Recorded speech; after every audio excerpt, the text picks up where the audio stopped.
Are you a wedding DJ or are you a couple planning your wedding music?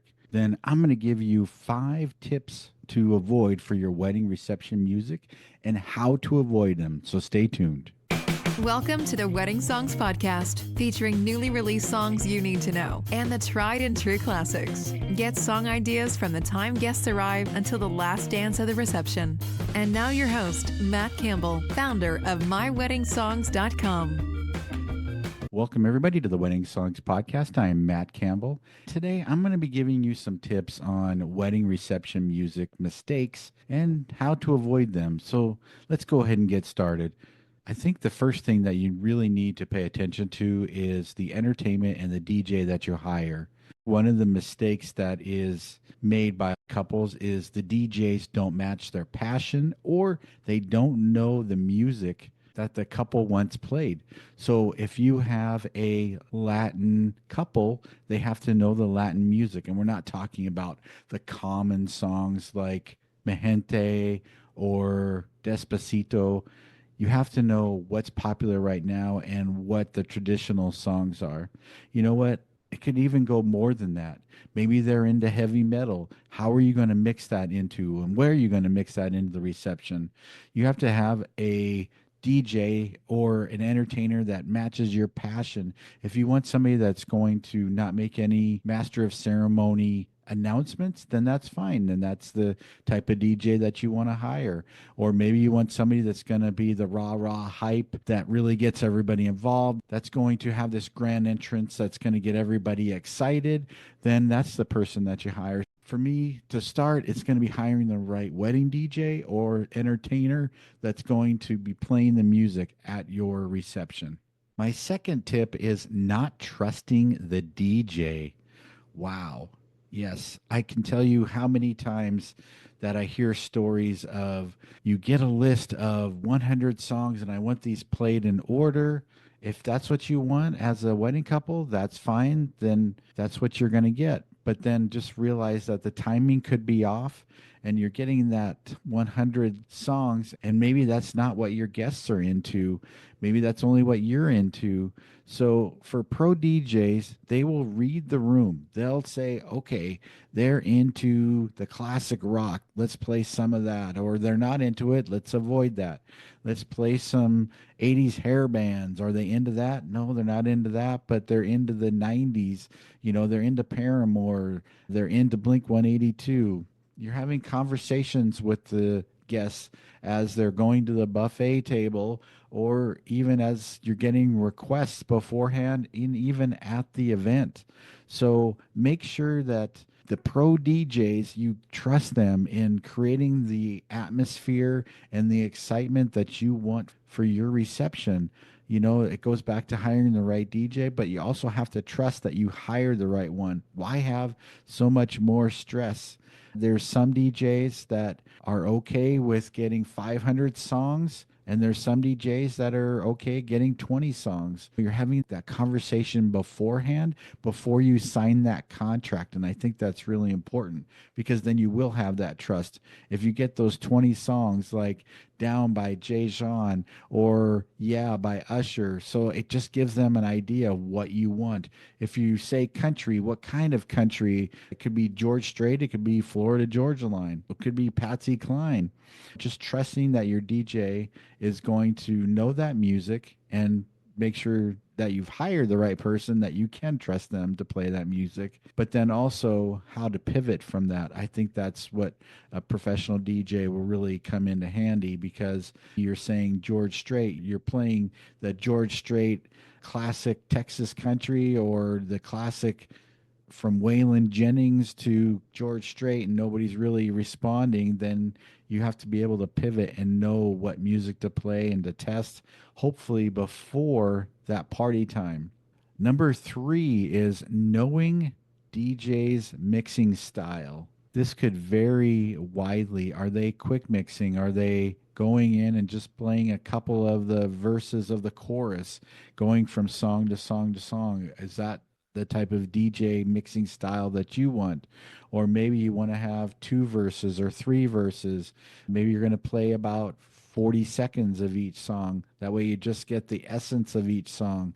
I recently heard a DJ mix uploaded by Dan Carpenter in the Mixcloud, and I really liked it because it was enough of the song that I kind of knew and I could sing along, and it wasn't, oh my gosh, this is a great song, next song. That's not the style that I want. But if you're a couple that likes that, make sure that you know the mixing style of the DJ. Check out their Instagrams, check out their Facebook posts, TikTok. Go in there so that way you can see them mixing. And I think that's important for couples and for DJs too, that when you're on their social medias, you see them doing the work. It's not just a camera version of the crowd. I want to see what my DJ is doing. And I think that's vital just to make sure that, hey, this is what this DJ is doing and he's doing what he's saying that he's doing. Wedding DJs and wedding pros, are you ready to elevate your expertise and keep the dance floor packed? Introducing the Wedding Music Letter, your weekly email written by me, Matthew Campbell, packed with exclusive insights and inspiration. Every Wednesday, I deliver curated playlists, deep dives into wedding and music industries, and practical tips on topics like science of creating a playlist, managing decibel levels, and crafting unforgettable parent dances. Stay informed, stay inspired. Subscribe to the Wedding Music Letter and bring the best music moments to life at every wedding. Sign up today at weddingmusicletter.com. The Wedding Music Letter, expert insights every Wednesday straight to your inbox at weddingmusicletter.com. Now back to the show. Number 4, if at all possible, play the original songs.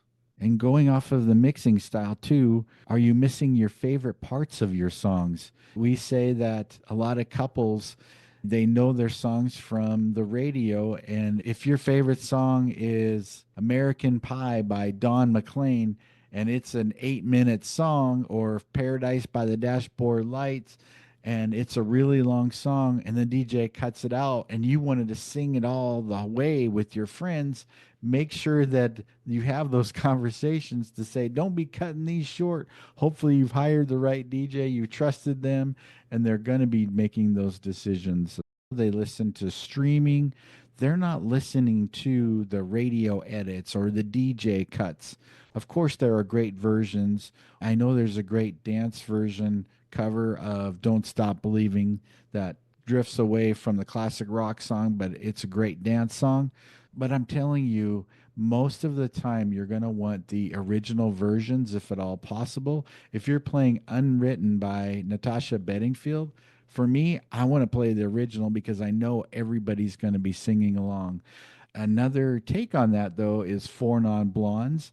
If you're looking for a slower version, then the original is great for the cocktail hour or even for dinner. But if you're in the dance set, then the DJ Miko dance cover of that song is another great song. So you really got to have that conversation of, do you want mostly original? Because I'm going to tell you that the crowd is going to really relate to those songs and know what they are, instead of having this massive intro where they're wondering what song it is. And I don't want to have that lull from song to song to song.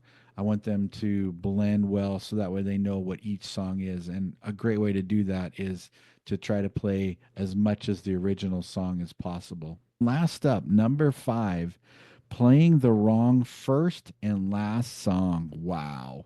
I bet you didn't know I was going to say that. So, playing the wrong song, what does that mean? Well, people remember the beginning and the end.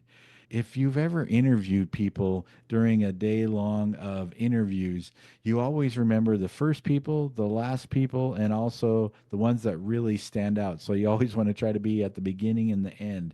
So, for me, you have to know what song you're going to start off with and what song you're going to end with. And you got to make that epic because that is what guests are going to remember. Now, what's funny is I'm not saying the grand entrance.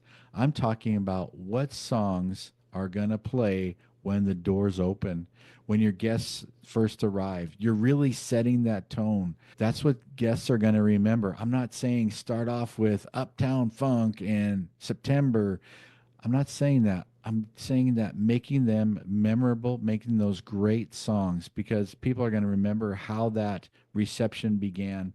Even as they are entering, you're going to have a reception of, let's say, 100 people, maybe only 20 people are there. They're going to be talking to the other people that are coming in. So set that tone with those first songs. And finally, the last song. Some people like playing slow songs, some people like to end on a high note. Of course, I'm going to talk to 100 DJs and probably 90 of them will say end on a high note. That's great too, but if everybody's circling the couple, congratulating the couple, they're all singing along, even if it's Bohemian Rhapsody as an example, and they're really into classic rock or they're really into Queen, then you know what? That's a great way to end too. It doesn't always have to be on that Now That We Found Love by Heavy D and the Boys, or it doesn't have to be Levels by Avicii. It doesn't have to be those really high notes. It can be those loving, just memorable. Your wedding day is over. Let's just end this as a connected moment with everybody that's still left at the reception. So, those are my 5 tips. Stay tuned for the future episodes because I'm going to be doing a lot of one-on-one interviews of DJs and so much more coming up in the future episodes. So make sure you tune in for that. If you're watching on YouTube, I appreciate it. Make sure you subscribe in the subscribe button. If you don't know our YouTube channel, it's at My Wed Songs. The link's on our website at myweddingsongs.com. And make sure you give us a review or rating on your favorite podcast platform, Spotify, Apple Music. It's much appreciated. It just shows that you love what I'm doing here. Thanks for listening and have a great day.